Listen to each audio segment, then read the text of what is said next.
My parents slammed the door in my face on Thanksgiving and told me to go home.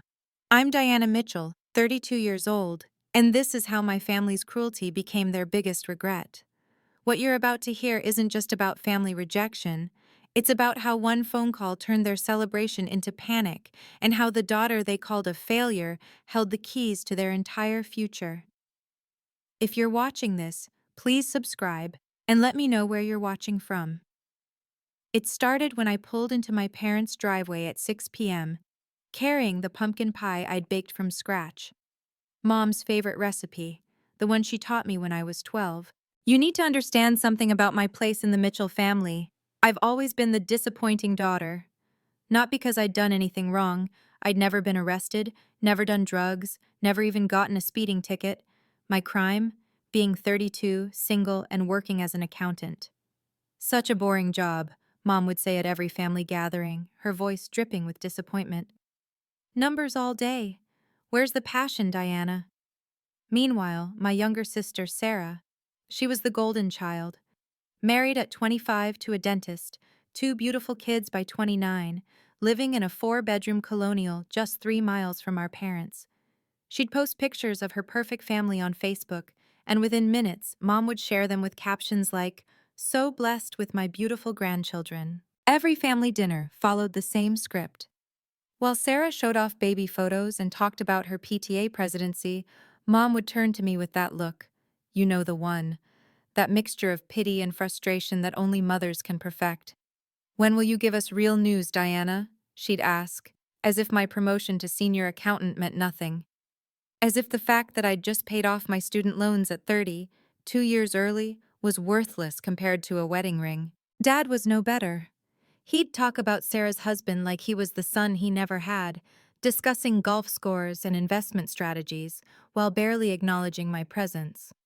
When I tried to join their conversations about the market, "I'm an accountant, I know finance," he'd pat my hand and say, "This is a bit complex for you, sweetheart."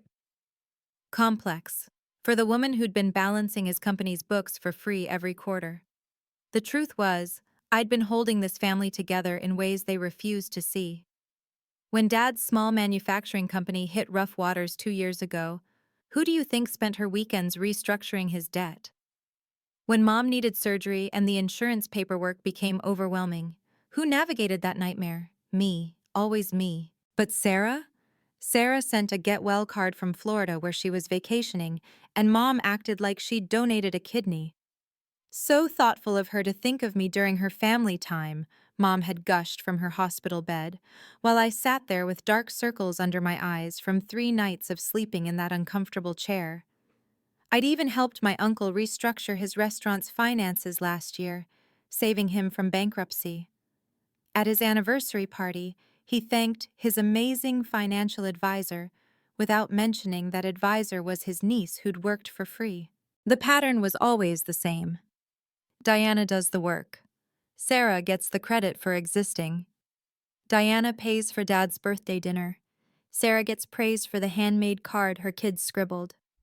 I balance their books for free, restructure their entire accounting system, but Sarah sending a photo from Disney World was so thoughtful. I kept telling myself it would change, that one day they'd see me, really see me. Not as the single daughter who chose spreadsheets over babies, but as Diana, the one who'd never let them down, even when they constantly let me down. That's why I was driving to their house that Thanksgiving evening, pumpkin pie still warm on the passenger seat. Because despite everything, I had news that would change how they saw me, or so I thought. 3 days before Thanksgiving, I'd received the email that should have changed everything. After 5 years of proving myself, of being the first one in the office and the last to leave, I'd been promoted. Not just to senior accountant or department head, I was the new chief financial officer of Morrison Industries. CFO. At 32. Morrison Industries wasn't just any company, it was one of the largest manufacturing contractors in the state, handling deals worth hundreds of millions, and they'd chosen me to oversee it all. I'd actually cried in my office when the CEO shook my hand. Happy tears, the kind I hadn't shed in years. Finally, I thought, I had something my family couldn't dismiss. This wasn't a boring numbers job. This was power, respect, the kind of position that gets featured in business magazines. I spent 3 days preparing for Thanksgiving like it was a presentation to the board. I made Mom's pumpkin pie from scratch, not the store-bought one I usually grabbed. I bought a new dress, elegant, but not too formal, in the deep purple Mom always said brought out my eyes. I even practiced how I'd tell them, keeping it humble but clear about what this meant. I have some news, I'd planned to say over dessert. I've been promoted to CFO of Morrison Industries. I imagined Dad's eyes widening, finally seeing me as more than his disappointing older daughter. I pictured Mom calling her friends, for once bragging about me instead of apologizing for my life choices. Maybe Sarah would even ask for career advice. I had news that would change everything. Or so I thought. God, I was so naive. As I sat in my car outside their house, pie cooling beside me, I knew this was it. My last chance.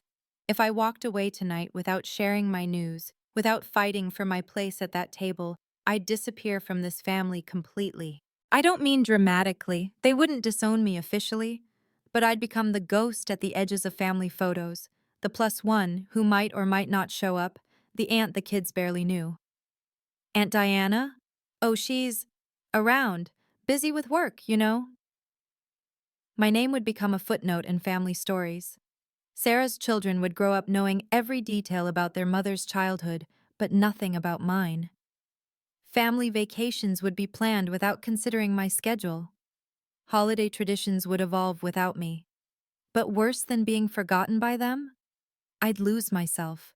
I'd become exactly what they thought I was, a workaholic spinster who chose spreadsheets over family, not because it was true, but because I'd stopped fighting for it to be otherwise.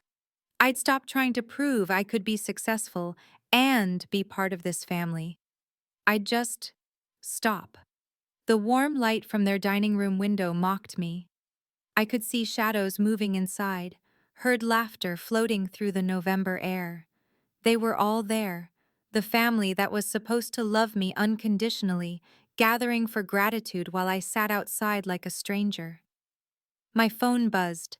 A text from my assistant about Monday's board meeting, the real world, where I mattered, where my decisions affected hundreds of employees and millions in revenue. If I drove away now, that would be my only world. I couldn't let that happen. Not yet. I turned off the engine and sat in the sudden silence, watching my family through the window like a scene from someone else's life. Sarah was there, of course, her perfect blonde highlights catching the light as she threw her head back, laughing. Her husband Mark beside her, Dad's hand on his shoulder in that proud way he'd never placed it on mine. Mom bustled past the window carrying what looked like her famous green bean casserole, the one she only made for complete family gatherings.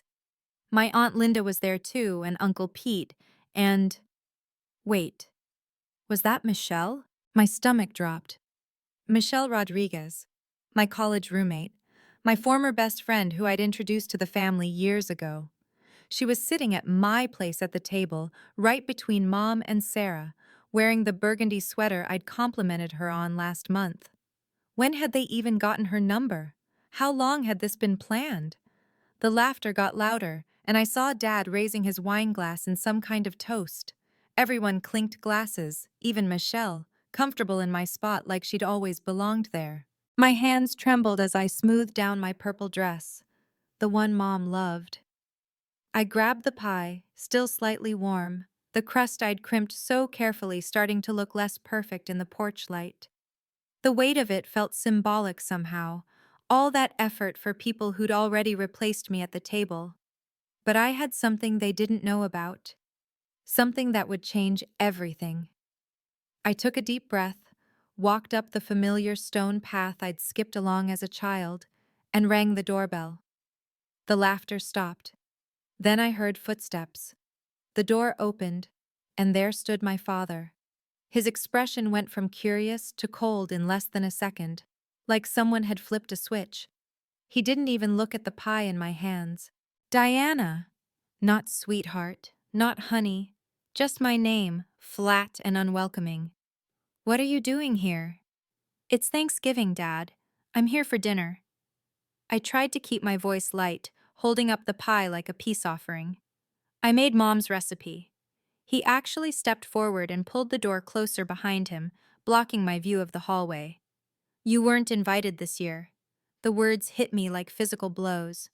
What do you mean I wasn't invited? I'm your daughter. We need a drama-free holiday for once. His voice was matter-of-fact, like he was explaining why I couldn't borrow the car. Drama-free. I almost laughed at the absurdity. I'm holding a pie, Dad. What drama could I possibly— You know what you are, Diana. He cut me off, his voice dropping lower. Sarah needs a peaceful holiday with her family. The kids don't need to see this. See what? Their aunt? Their single bitter aunt, who makes everyone uncomfortable with her career talk and judgmental looks. Judgmental looks? I stood there in my purple dress, holding a homemade pie, having driven 40 minutes to be with my family, and I was the problem? Dad, please, it's Thanksgiving, just let me— Go home, Diana. He started to close the door. This is for the best. Behind him, I heard Mom's voice calling out, Who is it, honey? No one important, he called back, his eyes never leaving mine. Just someone leaving. Mom appeared behind Dad before he could close the door completely. She was wearing her good pearl necklace, the one she saved for special occasions. Her face showed no surprise at seeing me. This was planned. Diana, honey, she said, but there was no warmth in the endearment. You should go. Mom, it's Thanksgiving. I made your pie, the one you taught me when— The family needs space this year. She said family like it was a club I wasn't part of. Real family time. That's when I saw them all through the doorway. Sarah was standing in the hall now, wine glass in hand, watching the scene unfold like it was dinner theater. Mark beside her, smirking. And Michelle, God, Michelle, my college roommate, the one I'd helped through her divorce last year, standing there in my spot, avoiding my eyes. Michelle? My voice cracked. You invited Michelle but not me? Sarah actually laughed. A short, cruel sound. Michelle's fun, Diana. She doesn't make everything about work and success and making us feel bad about our choices. I don't— You do, Mom interrupted. Every time you visit, it's CFO this and promotion that. Some of us chose family over career, Diana. Some of us have different priorities. The irony was so thick I could choke on it. They didn't even know about my promotion yet, and they were already punishing me for it. Uncle Pete appeared behind Sarah, raising his beer. Is that Diana? Hey, kiddo, better luck next year. Better luck. Like being part of this family was a lottery I'd lost. Dad started pushing the door closed. Go home, Diana. Don't make this harder than it needs to be. I stood frozen as the door slowly closed, but not before I heard the worst part. Sarah called out, loud enough for me to hear. Michelle, come back. We're about to serve your amazing stuffing. My stuffing recipe. The one I'd perfected over years. The one I'd taught Michelle during Thanksgiving at my apartment when her family lived too far away. She'd made my stuffing for my family. Sarah's friends bring joy, Mom added, still standing in the doorway. You bring spreadsheets and silence and judgment. We're tired of feeling like failures in our own home. Every success you mention is a reminder of what we're not, Dad said quietly. Sarah makes us feel good about ourselves. You don't. Michelle finally looked at me then, just for a second, and mouthed, I'm sorry, before turning away. She was wearing jewelry I recognized, the earrings I'd given her for her birthday, at my family's table, in my seat. The door was almost closed when I heard my 5-year-old nephew ask, Who's at the door, Grandpa? No one, buddy, Dad replied. Just someone who got the wrong house. Wrong house. The house where I'd grown up, where my height marks were still penciled on the kitchen door frame, where my childhood room had been turned into Mom's craft space without asking me. Drive safe, Dad said, as if he was dismissing a delivery driver. Maybe next year will be different. Then the door clicked shut. I heard the lock turn. An unnecessary cruelty, that sound. Through the frosted glass, I watched their shadows move away, back to the warm light, back to their complete family dinner. I stood there holding the pie, November wind cutting through my purple dress. Can you imagine being rejected by your own family on Thanksgiving, while your best friend takes your place at the table? If this story resonates with you, or if you've ever felt like the black sheep of your family, please hit that like button. Your support means everything, and it helps other people who've been through similar experiences find this story. Now let me tell you what happened when I got back to my car, because that's when everything changed. I walked back to my car in a daze, my heels clicking against the driveway I'd learned to ride my bike on. The pie went on the passenger seat, mocking me with its perfect crimped edges and golden crust. All that effort for people who'd locked me out. My phone buzzed. Through my tears, I saw an email notification from James Morrison, CEO of Morrison Industries. The subject line: Mitchell Manufacturing Contract Review, Urgent. Mitchell Manufacturing, Dad's company. I wiped my eyes and opened the email. Diana, congratulations again on your CFO appointment. I need you to review the Mitchell Manufacturing contract before Monday's board meeting. This is a significant deal for both parties. Your expertise will be crucial in finalizing terms. I stared at the screen. Mitchell Manufacturing. My father's company that he'd built from nothing, that he talked about constantly at every family dinner I'd attended. The company that had been struggling for 2 years. Another email popped up, this one from my assistant Kevin. Attached are the Mitchell files. Interesting note, Robert Mitchell specifically requested to work with Morrison Industries. Says it's his company's best chance for recovery. Robert Mitchell. My father who'd just called me no one important. I opened the attachment, scrolling through the contract details. The numbers made me sit up straighter. This wasn't just a deal, it was a lifeline. Dad's company needed this contract to survive. Without it, he'd be bankrupt within 6 months. And every single term, every approval, every signature would go through me, the new CFO of Morrison Industries, the daughter he'd just slammed a door on. I looked back at the house, warm light spilling from the windows, and felt something shift inside me. I sat in my car, laptop now open on my lap, diving deeper into the contract details. The more I read, the more the irony struck me. For 2 years, Dad had been talking about landing a major manufacturing contract that would save his business. He'd mentioned it at every family gathering I'd attended, always vague about the details, always dismissive when I offered to help review the terms. "This is big league stuff, Diana," he'd said last Christmas. "Corporate-level negotiations, not really your department." Not my department. I almost laughed, but it came out as something between a sob and a snort. Morrison Industries, the company whose entire financial department was now literally my department. The contract terms were problematic.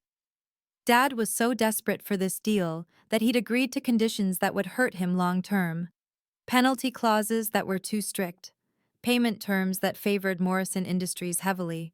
No flexibility for market changes. He'd been so eager to impress, so desperate to save his company, that he'd essentially agreed to terms that would make him profitable but dependent.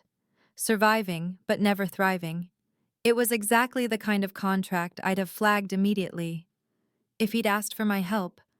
If he'd thought his accountant daughter was worth consulting. My phone rang. Kevin, my assistant. "Diana, sorry to bother you on Thanksgiving, but I saw you accessed the Mitchell file. Just wanted to make sure you saw the note on page 47. Robert Mitchell specifically requested an expedited signing. He wants this done by Monday." Monday. 3 days away. "Thanks, Kevin. I saw it. Do you want me to prepare the standard approval?" I looked at the house again, heard faint laughter carrying on the wind.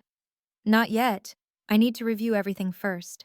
I sat there in the dark car, my fingers hovering over my phone. I had 2 choices. I could drive home, cry into a glass of wine, and approved Dad's contract Monday morning like the good, invisible daughter I'd always been. Let him have his victory, never knowing how close he'd come to disaster, never knowing who saved him.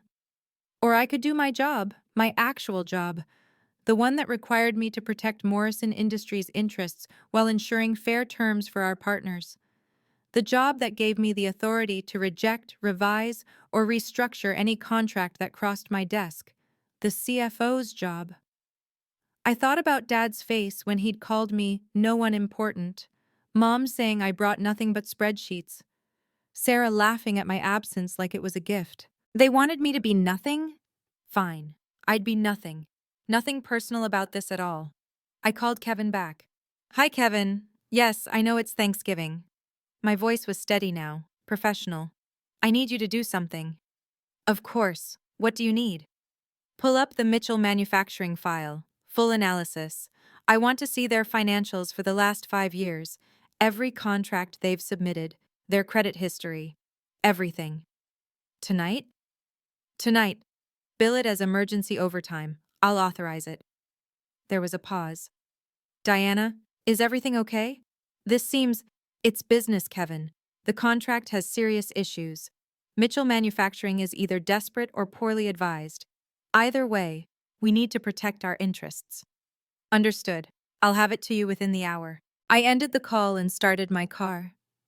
As I drove away, I didn't look back at the warm house where my family was laughing without me. An hour later, I was home in my apartment, shoes kicked off, purple dress replaced with sweatpants, laptop open on my kitchen counter. The pumpkin pie sat abandoned on my table. I couldn't bring myself to throw it away, but I couldn't eat it either. Kevin had delivered. 5 years of Mitchell Manufacturing's financials spread across my screen. The story they told was worse than I'd imagined. Dad had been hemorrhaging money, taking out loans to cover loans, shuffling debt around like a shell game. He'd hidden it well at family dinners, still talking about expansion and growth, but the numbers didn't lie. Without the Morrison contract, he'd be filing for bankruptcy by February. But the contract terms he'd agreed to? They were predatory, not intentionally. Morrison Industries wasn't trying to destroy him. They'd just offered standard terms for a company in distress, and Dad had been too proud to negotiate properly. Too proud or too ignorant. Payment delays that would strain his cash flow. Penalty clauses that could trigger from normal business variations.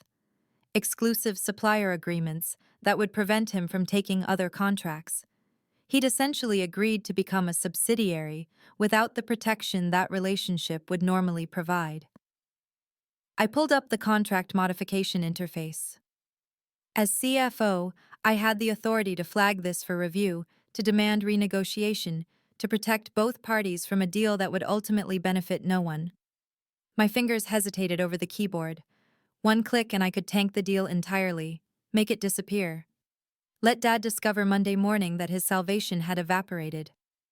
But that wasn't who I was. Even after everything, I wasn't cruel. I was, however, finally in a position to be heard. I began typing.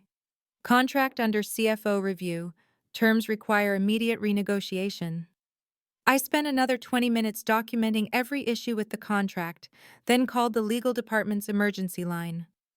Patricia Winters answered. She was always on call for urgent matters, and she owed me a favor from when I'd helped her sort out a budget crisis last quarter. Patricia, it's Diana Mitchell. I need a contract frozen immediately. Diana? Congratulations on the CFO position. What's the emergency? Mitchell Manufacturing, contract scheduled for Monday signing. I'm flagging it for complete review. There was a pause. Mitchell? Isn't that? Yes, same last name. No relation that matters. The lie came easily. The terms are problematic. Borderline predatory. We need to restructure or we'll have a dependent contractor who can't deliver. That's serious. What do you need? Send a formal notice to Robert Mitchell immediately, tonight. Tell him the contract is under CFO review and he needs to attend a mandatory meeting Monday morning to discuss new terms. Tonight? It's Thanksgiving. He's the one who wanted expedited processing. He gets expedited review. Make sure the email is clear. This comes directly from the CFO's office. No negotiation without my approval. Understood. Anything specific I should mention? I thought about it. Yes. Tell him failure to attend the Monday meeting will result in automatic contract cancellation. And Patricia, CC the entire Mitchell Manufacturing Board on this. I want everyone to know. That's aggressive. It's business. Send it now, please, and forward me the confirmation when it's sent. I hung up and waited. 15 minutes later, the confirmation came through. Email sent to Robert Mitchell and 7 board members at 8:47 p.m., Thanksgiving night. I poured myself a glass of wine and sat back. My phone would ring soon. The only question was how long it would take. It took exactly 12 minutes. My phone exploded with notifications all at once, 5 missed calls from Dad, 3 from Mom, text messages in all caps, voicemails I didn't need to listen to yet. The 6th call, I answered. "What the hell did you do?" Dad's voice was so loud I had to hold the phone away from my ear. "I'm sorry, who is this?" I kept my tone professionally confused. "Don't play games with me, Diana. The contract. Morrison Industries. What did you do?" "I'm not sure what you're referring to. I don't handle family matters on holidays." I took a sip of wine. "Perhaps you have the wrong number." "I know it's you. The email says CFO Mitchell ordered the review." "CFO D. Mitchell," I corrected calmly. "And yes, I ordered a review of a problematic contract. Is there an issue with that, Mr. Mitchell?" The silence stretched for 10 seconds. I counted.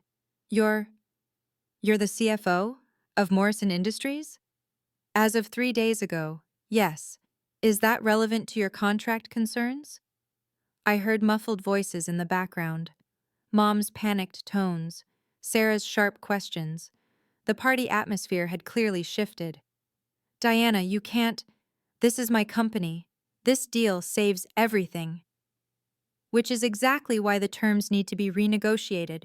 The current contract would destroy you within 18 months, but I'm sure you knew that when you signed it." What? "You did read the full contract, didn't you? Have your lawyers review it? Or did you just see the dollar amount and sign?" More silence. In the background, I heard Mom say, "Oh my God, Robert, what did you do?" "Diana, listen to me." Dad's voice had changed from anger to barely controlled panic. "You don't understand what this means. If this deal falls through—" "I understand perfectly." I pulled up his financials on my screen. "You're 3 months from bankruptcy without this contract. Your accounts receivable are a disaster. You've been juggling credit lines to make payroll. How do you—" "It's my job to know. I'm the chief financial officer. Your contract is my responsibility." "You can't be. You're an accountant. You do spreadsheets." "I do spreadsheets for a Fortune 500 company now, Dad. Your spreadsheets, specifically." I heard him sink into something. A chair, probably. The background noise grew louder. Sarah's voice. "What's happening?" "Mom." "Is it about the contract?" "Put me on speaker," I said. "I'm sure everyone wants to hear this." There was rustling, then suddenly the acoustic changed. I could hear the whole room. "Hi, everyone," I said calmly. "Happy Thanksgiving." "Diana?" That was Sarah, shocked. "What's going on?" "I'm doing my job, Sarah. Dad's company submitted a contract to Morrison Industries. As CFO, I'm reviewing it." "CFO?" Mom's voice was faint. "When? How?" 3 days ago. Funny how things work out. The job you all called boring, it led to running the financial division of one of the state's largest companies." "You're lying," Sarah again. "This is some sick revenge. Check LinkedIn. Check Morrison Industries' website. Check the press release that went out Wednesday." I refreshed my email. "Oh, and Dad, your board members are responding to the notice. They seem concerned." The silence this time was complete. Even Michelle, I noticed, wasn't saying anything. The speakerphone crackled with chaos. Everyone talking at once, voices overlapping in panic and disbelief. "She can't do this." That was Uncle Pete. "The CFO of Morrison? Our Diana?" Aunt Linda, incredulous. "This is insane," Sarah's voice cut through. She's destroying Dad's company because we didn't invite her to dinner? I'm saving Dad's company, I corrected. The terms he agreed to would have bankrupted him.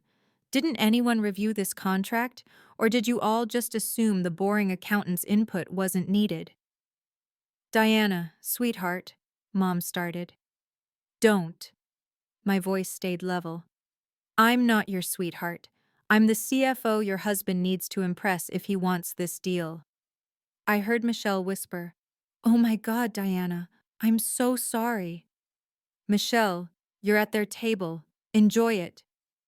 Dad's voice came back, stronger but shaking. What do you want? An apology? Fine. I'm sorry. We're sorry. Now fix this. I don't want anything personal. This is business. Monday morning, 9 a.m., Morrison Industries headquarters. Executive conference room. Bring your lawyers this time. Monday? That's in 3 days.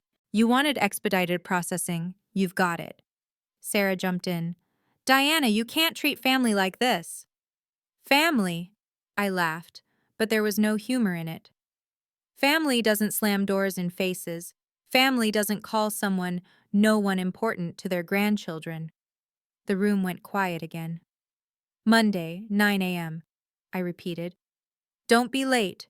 Patricia Winters from Legal will send you the requirements tonight. Review them carefully. Dad's voice was different now, smaller. Diana, please, you're still my daughter. Your daughter is an accountant who brings spreadsheets and judgment, remember? The CFO of Morrison Industries, however, is willing to negotiate fair terms. Choose who you'd rather deal with. This is the moment everything shifted. My family, who just slammed the door in my face, suddenly realized I held the keys to their financial future. If you've ever had a moment where the tables completely turned on people who underestimated you, drop a comment below. I read every single one. And if you're not subscribed yet, please do so now.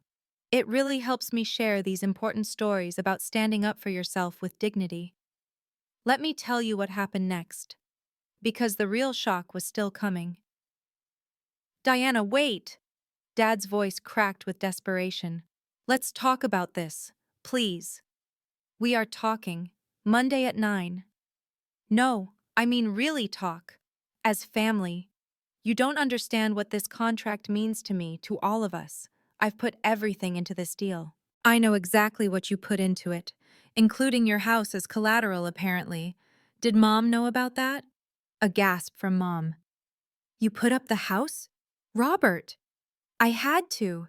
It was the only way to secure the bridge loan until Morrison Industries signed a contract that would have bled you dry over 5 years, I finished. Dad, you agreed to exclusive supplier terms that prevent you from taking other contracts. You accepted payment delays that will destroy your cash flow. The penalty clauses alone could trigger from a single late shipment. I didn't. The lawyer said it was standard. What lawyers? Your golf buddy who does real estate closings? Silence.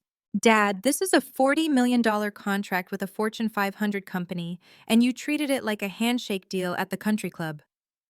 Family doesn't do this to each other. His voice rose again. I agree completely, I said, looking at the abandoned pie on my table. Family doesn't slam doors on each other. Family doesn't exclude and humiliate each other. Family shows up for each other. That's different. Is it? You decided I wasn't worthy of your Thanksgiving table 2 hours ago. Now you want me to save your company? The universe has an interesting sense of timing. Sarah's voice cut in. So you're punishing all of us? The kids too? If Dad loses the company? I'm doing my job, Sarah, protecting both parties from a bad deal. That's what professionals do. Here's what's going to happen, I said, switching to my boardroom voice. You're going to come to my office Monday morning. You're going to bring real lawyers, corporate lawyers, not your golf buddy. We're going to review every line of this contract. And then, Dad's voice was small, then I'm going to present you with new terms, fair terms, terms that will actually save your company instead of slowly strangling it. You'd do that after tonight? I'm not doing it for you. I'm doing it because it's my job to ensure Morrison Industries has healthy, sustainable partners. A bankrupt supplier helps no one. I pulled up my preliminary revision notes. You'll keep your company, you'll make a profit, you'll be able to pay your employees and keep your house. But you'll do it under terms that make sense for both parties. What's the catch? Sarah demanded. There's always a catch with you. The catch is that he has to sit across from his disappointment daughter and accept help from someone whose judgment and expertise he dismissed 2 hours ago. The catch is admitting that maybe spreadsheets and boring accounting work actually matter. Mom's voice, tentative. Diana, we didn't mean… Yes, you did. You meant every word, and that's fine. But now you need something from the daughter who brings nothing but spreadsheets. Lucky for you, spreadsheets are exactly what Dad needs right now. This is humiliating, Sarah muttered. No, I said. Humiliating is standing on your parents' porch holding a homemade pie while your family laughs at your absence. This? This is business. I could hear Dad breathing heavily. Monday, 9 a.m. I'll be there. Good. Bring your financial records for the last 5 years. All of them. I heard the front door slam through the phone. Someone had run outside. Then Sarah's voice, more distant but still audible. She's gone. Her car's gone. They'd actually gone to look for me, as if I'd still be standing on their porch, waiting to be let in. Diana, Mom's voice was closer to the phone now, trembling. We didn't know. About your job, about any of it. If we'd known, you'd have invited me? Treated me with respect? Valued my presence at your table? I let that hang in the air. The only thing that's changed in the last hour is that you found out I have power. I'm the same person who rang your doorbell at 6 o'clock. That's not fair, Sarah protested. You should have told us. When? During the family dinners I wasn't invited to? The phone calls you never returned? The celebrations you forgot to include me in? Michelle's voice barely audible. Diana, I didn't know they weren't going to invite you. They said you were busy with work. And you believe them? You're sitting in my chair, Michelle. You made my stuffing recipe. You knew. The silence stretched out. I could picture them all standing around Dad's phone in the kitchen where I'd learned to cook, where my height marks were still on the doorframe, where my absence had been a relief just an hour ago. I need to go, I said finally. Patricia will send the meeting requirements within the hour. Oh, and Dad? Your board members are already responding to the notice. You might want to call them back before they panic completely. Diana, wait. See you Monday, Mr. Mitchell. Don't be late. I hung up and turned off my phone completely. The silence in my apartment was profound after all that chaos.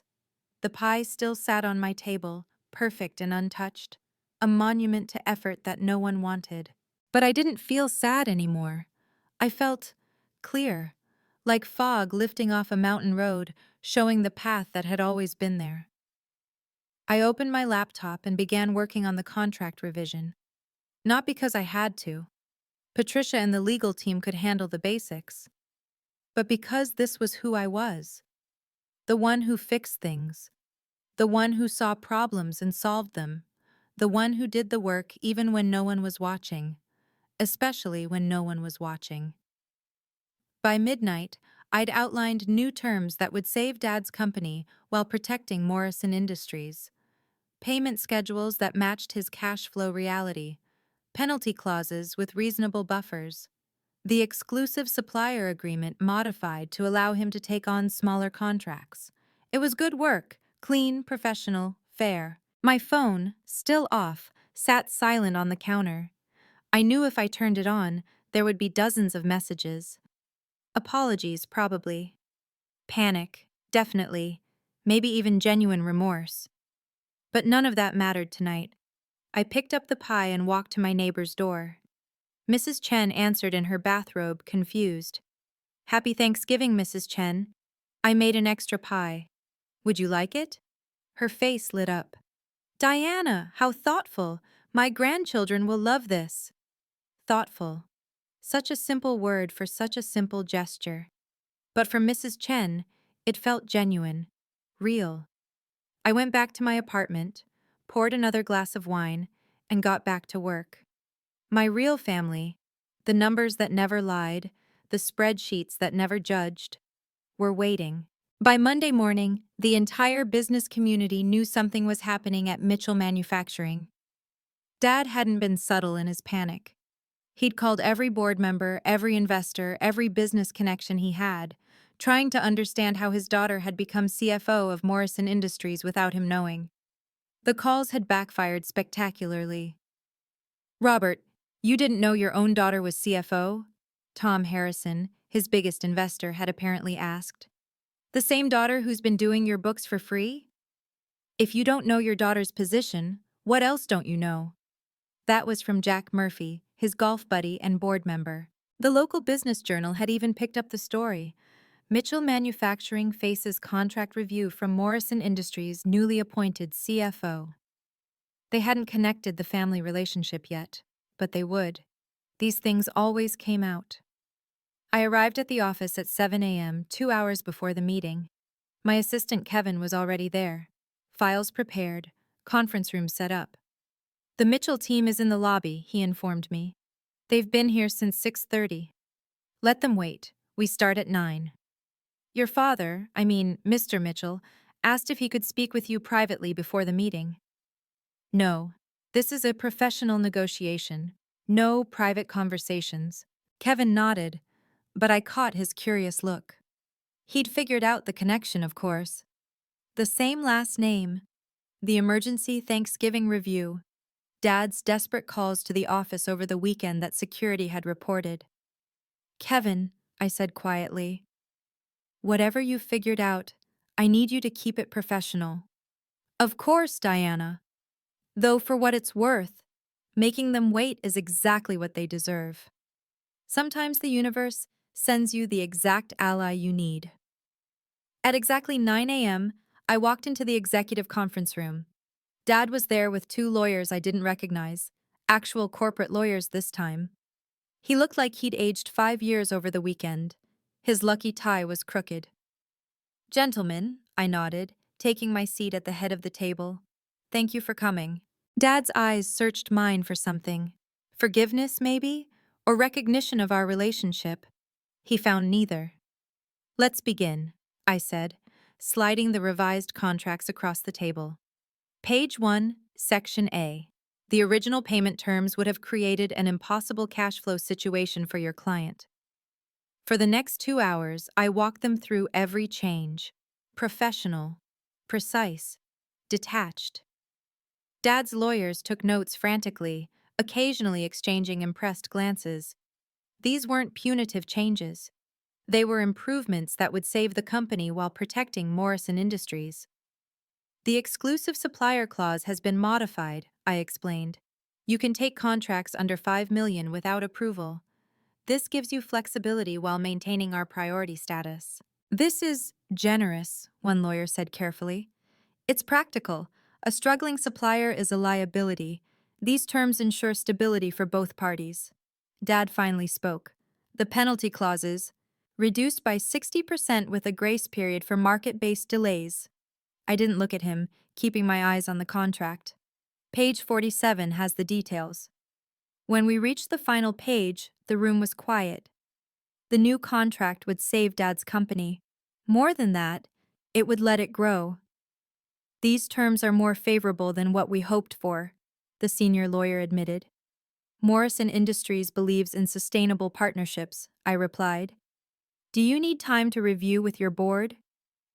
Dad shook his head slowly. "No, we'll sign." The lawyers left to prepare the final documents, leaving Dad and me alone in the conference room. The city skyline stretched out behind me through floor-to-ceiling windows, a power position I'd chosen deliberately. "Diana," he started. "Mr. Mitchell," I corrected. "We're in my office." He flinched. "You saved my company." "I did my job." "No, you did more than that.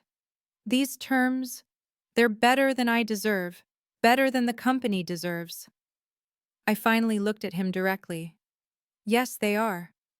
He shifted in his chair, this man who'd called me no one important 3 days ago. You're brilliant at this. I had no idea you were this capable. I've been this capable for years, Dad. You just never bothered to look past your assumptions. I'm sorry, about Thanksgiving, about everything. I leaned back in my chair. Are you sorry because I'm CFO? Or sorry because you hurt your daughter? His silence was answer enough. The contracts will be ready in an hour, I said, standing. Kevin will show you to the waiting area. Diana, please.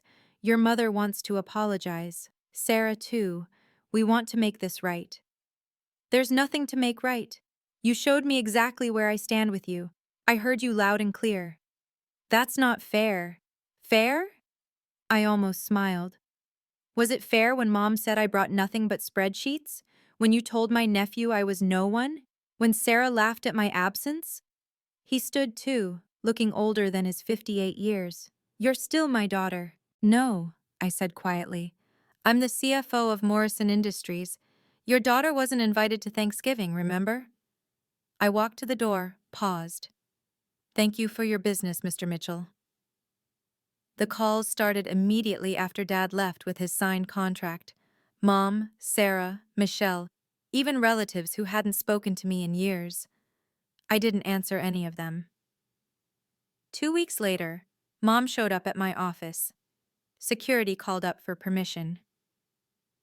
There's a Linda Mitchell here to see you. Says she's your mother. Tell her she needs an appointment. My assistant can check my calendar. The Christmas invitation came by certified mail. They wanted proof I'd received it. Please come home for Christmas, Mom had written. We need our family complete. I sent back a professional response on Morrison Industries letterhead. Thank you for the invitation. I'll need to check my schedule. My assistant will be in touch if I'm available. Sarah texted daily for a week. This is ridiculous. Stop punishing us. We said we're sorry. The kids miss you. The kids who'd been told I was no one. I didn't respond to the texts, but I did send Christmas gifts for my nephews. Educational savings bonds in their names, practical, financial, exactly what Aunt Diana would give. Michelle tried once, a long voicemail about how sorry she was, how she'd been told I wasn't coming, how she never meant to take my place. There was no place to take, I texted back. Enjoy the family you chose. The most surprising message came from Uncle Pete, through LinkedIn of all places. Heard you saved Robert's ass. Good for you, kid. He needed the wake-up call. 3 months later, at a business conference, Dad approached me during cocktail hour. We were both speakers, him on manufacturing resilience, me on strategic financial partnerships. My assistant will coordinate if there's business to discuss, I said, walking past him toward my actual colleagues. It's been a year now since that Thanksgiving. I spent this year's holiday in Cabo with my chosen family. 3 other female executives who understood that sometimes the family you're born into isn't the one that sees your worth. Dad's company is thriving under the new contract terms. I monitor it quarterly, professionally, like any other supplier. He sends grateful emails after each successful review. I have Kevin respond with standard confirmations. Mom still calls occasionally, leaving voicemails about family dinners I'm welcome to attend. The shift from not invited to welcome wasn't lost on me. Sarah sent a graduation announcement for her oldest. I sent a card with a check, nothing more. But here's what I learned. Setting boundaries isn't about punishment. It's about peace. I don't hate my family. I don't wish them ill. I actually hope they're happy. But I no longer need their approval, their recognition, or their love to know my worth. That desperate need for belonging that drove me to their door every holiday, despite their dismissiveness? Gone. The promotion to senior executive CFO came 6 months after the Mitchell contract. The board specifically cited my handling of complex supplier relationships as a factor. Dad probably doesn't know that his contract became a Harvard Business School case study on ethical negotiations. My chosen family celebrated with champagne and genuine pride. No backhanded compliments about being too career-focused. No suggestions that success meant less without a husband. Just pure, uncomplicated joy for my achievement. I learned that setting boundaries isn't cruel. It's necessary. that choosing yourself isn't selfish, it's survival, and that sometimes the best gift you can give yourself is the freedom to walk away from people who can't see your worth, even if those people are your family, especially then. Thank you for listening to my story. If you've ever been the black sheep who proved everyone wrong, I'd love to hear your experience in the comments. What boundaries did you have to set with family? And remember, your worth isn't determined by anyone else's inability to see your value. If this story resonated with you, please like and subscribe. I share new stories every week about standing up for yourself with grace and dignity. Where are you watching from? Let me know below.